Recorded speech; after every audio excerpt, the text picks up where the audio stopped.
یہ دا book of Mirdad, صفحہ number 167، باب نمبر 28 کو مزید جاری رکھتے ہوئے آگے بڑھتے ہیں۔ اپنے ہتھیار اس کو فتح کر سکتے ہیں اور نہ ہی اس کی حفاظت کر سکتے ہیں، اور میدان جنگ اس کے لیے قبر کے برابر ہے۔ سچی آزادی دل میں جیتی اور ہاری جاتی ہے۔ کیا تم جنگ لڑنا چاہتے ہو؟ تم اپنے دل میں اپنے ہی دل سے جنگ کرو۔ اپنے دل سے ہر امید، ہر خوف اور ہر فضول خواہش کو چھین لو جو تمہاری دنیا کو دم گھونٹنے والا باڑا بنائے رکھتے ہیں، اور تم دیکھو گے کہ وہ کائنات سے بھی زیادہ وسیع ہے، اور تم اس کائنات میں حسب منشا گھوم پھر سکو گے، اور کوئی بھی چیز تمہاری راہ میں رکاوٹ نہیں بنے گی۔ صرف یہی ایک جنگ لڑنے کے قابل ہے۔ اپنے کو اس طرح کی جنگ میں مصروف کرو گے تو تمہیں کسی اور جنگ کے لیے وقت نہیں ملے گا، اور وہ جنگیں تمہیں قابل نفرت درندگی اور شیطانی فریب دکھائی دیں گی، جن کا مقصد تمہارے دل کو گمراہ کرنا، تمہاری طاقت کو زائل کرنا، اور اس طرح تمہیں اپنے نفس سے لڑنے والی جنگ میں، جو اصل میں ایک جہاد ہے، شکست دینا ہے۔ ایسی جنگ کو جیتنا کبھی ختم نہ ہونے والی عظمت پر فتح یاب ہونا ہے، جبکہ کسی دوسری جنگ میں حاصل کی گئی فتح کمر توڑنے والی شکست سے بھی بدتر ہوتی ہے۔ اور انسانوں کی جنگوں کا سب سے خوفناک پہلو یہ ہے کہ فتح یاب اور شکست خوردہ دونوں ہی یکساں شکست سے بغل گیر ہوتے ہیں۔ کیا تم امن چاہتے ہو؟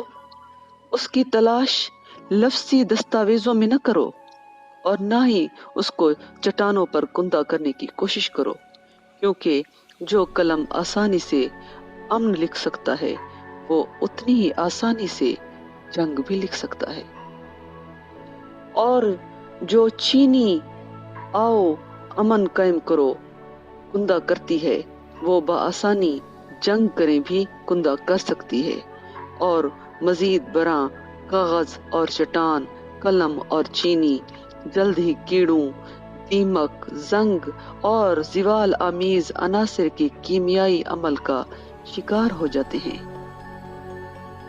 انسان کی قیود زماں سے آزاد روح، جو مقدس عرفان کا تخت ہے، اس کی بات الگ ہے۔ جب ایک بار عرفان کی روشنی ہو جاتی ہے تو دل میں فوراً اور ہمیشہ کے لیے جنگ جیت لی جاتی ہے اور امن قائم ہو جاتا ہے۔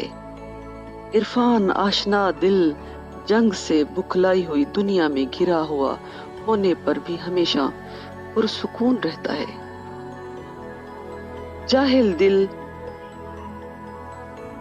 دور خواہ دل ہے، جاہل دل دو رخا دل ہے۔ دو رخا دل دو رخی دنیا کو جنم دیتا ہے۔ دو رخی دنیا لگاتار جنگ و جدل پیدا کرتی ہے، جبکہ عرفان آشنا دل اکھرا دل ہوتا ہے۔ اکھرا دل اکھری دنیا کو جنم دیتا ہے۔ اکھری دنیا پرسکون ہوتی ہے، کیونکہ لڑنے کے لیے دو ہونے چاہیے۔ اس لیے میں تمہیں مشورہ دیتا ہوں کہ اپنے دل سے جنگ کرو تاکہ وہ اکھرا دل بن جائے۔ اس پر فتح کا انعام دائمی سکون ہے۔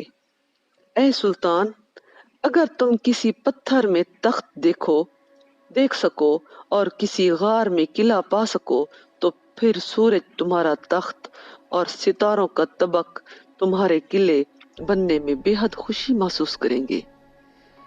جب کھیت میں اگا کوئی گل بہار تمغے کے طور پر تمہاری خدمت کے قابل بن جائے گا، اور کوئی کیڑا تمہارا معلم، تو ستارے تمہارے سینے پر بیٹھنے میں خوشی محسوس کریں گے، اور زمین تمہارا منبر بننے کے لیے تیار ہوگی۔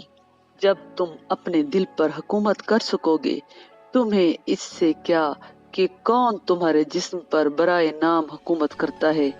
جب تمام کائنات ہی تمہاری ہو جائے گی تو تمہیں اس سے کیا سروکار کہ زمین کے اس یا اس حصے پر کون حکومت کرتا ہے؟ سلطان، تمہارے الفاظ نہایت دلکش ہیں، تاہم مجھے ایسا لگتا ہے کہ جنگ قدرت کا قانون ہے۔ کیا سمندر کی مچھلیاں تک پہم جنگ میں مصروف نہیں ہیں؟ کیا کمزور زور آور کا شکار نہیں بنتا؟ اور میں کسی کا شکار نہیں بنوں گا؟ میرداد، جو تمہیں جنگ دکھائی دیتی ہے وہ قدرت کا اپنا پیٹ پالنے اور اپنی اولاد میں اضافہ کرنے کا ایک طریقہ ہے۔ زور آور کو اتنا ہی کمزور کی خوراک بنایا گیا ہے جتنا کہ کمزور کو زور آور کی۔ تو پھر قدرت کے حساب میں زور آور کون ہے اور کمزور کون؟ قدرت اکیلی ہی زور آور ہے، باقی سب کمزور ہیں۔ جو قدرت کی رضا میں چلتے ہیں اور چپ چاپ موت کی رو میں بہتے چلے جاتے ہیں، صرف لافانی روحوں کو ہی زور آور کہا جا سکتا ہے۔ اور اے سلطان، انسان لافانی ہے، انسان قدرت سے زیادہ طاقتور ہے۔ وہ اپنا پیٹ پالتا ہوا اس کے کثیف دل میں اس لیے داخل ہوتا ہے تاکہ وہ اپنے لطیف دل میں پہنچ سکے۔ وہ اپنے آپ کی افزائش اس لیے کرتا ہے تاکہ وہ اپنے آپ کو توضیح سے اونچا اٹھا سکے۔ جو شخص اپنی غلیظ خواہشات کو حیوانوں کے صاف فطری رجحانوں کے حوالے سے جائز قرار دینا چاہتے ہیں، وہ چاہے اپنے آپ کو جنگلی جانور یا بھیڑیے یا گیدڑ یا کچھ اور بھی کہہ لیں، مگر ان کو انسان کے نیک نام کو بٹا نہیں لگانا چاہیے۔ اے سلطان، میرداد میں ایمان لاؤ اور پرسکون ہو جا۔